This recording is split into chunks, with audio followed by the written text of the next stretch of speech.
అందరికీ నమస్కారం అండి. స్వాగతం సుస్వాగతం మన ఛానల్ కి.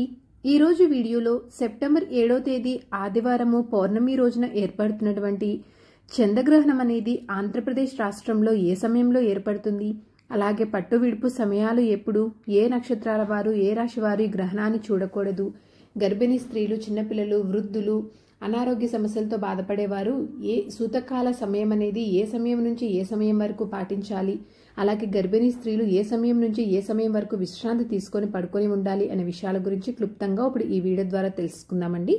స్వస్తి స్త్రీ చాంద్రమాన శ్రీ విశ్వావసు నామ సంవత్సరం దక్షిణాయనం వర్ష ఋతువు భాద్రపద మాసం శుక్లపక్షం పౌర్ణమి తిథి ఆదివారము 2025 సంవత్సరము సెప్టెంబర్ 7వ తేదీన మనకి రాహుగ్రస్త సంపూర్ణ చంద్రగ్రహణం అనేది ఏర్పడుతుందండి. అయితే ఈ గ్రహణం వచ్చేసి మనకి శతభిష పూర్వభాద్ర నక్షత్రయుక్త కుంభరాశిలో సంభవిస్తుంది కనుక ఈ నక్షత్ర జాతకులు ఈ గ్రహణాన్ని చూడకూడదు. మనకి గ్రహణము భారతదేశంలో కనిపిస్తుందా, ఈ గ్రహణ ప్రభావం అనేది ఉంటుందా అంటే మన భారతదేశంలో కూడా ఈ గ్రహణం అనేది సంపూర్ణ చంద్రగ్రహణంగా మనకి కనిపిస్తుందండి. కావున తప్పకుండా భారతదేశంలో నివసించేటువంటి ప్రజలు, గర్భిణీ స్త్రీలు సూతకాలంని అలాగే గ్రహణ నియమాలని పాటించాలి.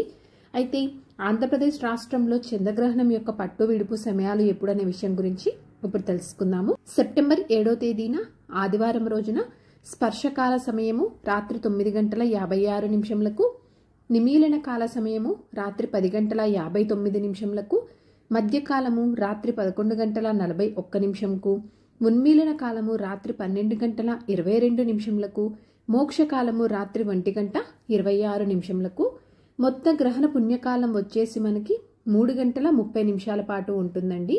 అయితే ఆంధ్రప్రదేశ్ రాష్ట్రంలో మనకి పట్టు విడుపు స్నాన సమయం వచ్చేసి ఎప్పుడు అనే విషయం గురించి ఇప్పుడు తెలుసుకుందాము.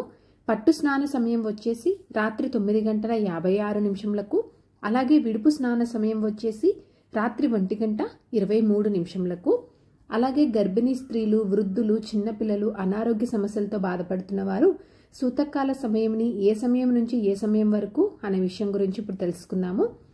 సాయంత్రం 6:11 నుండి రాత్రి 1:26 వరకు గర్భిణీ స్త్రీలు, చిన్నపిల్లలు, వృద్ధులు, అనారోగ్య సమస్యలతో బాధపడుతున్న వారు సూతకాల సమయంని పాటించాలండి. అలాగే గర్భిణీ స్త్రీలు ఈ సమయం నుంచి ఎటువంటి పనులనేవి చేయకుండా విశ్రాంతి తీసుకొని చక్కగా దైవనామ స్మరణ చేస్తూ పడుకొని ఉండాలి. సో ఇదండి ఈరోజు వీడియో.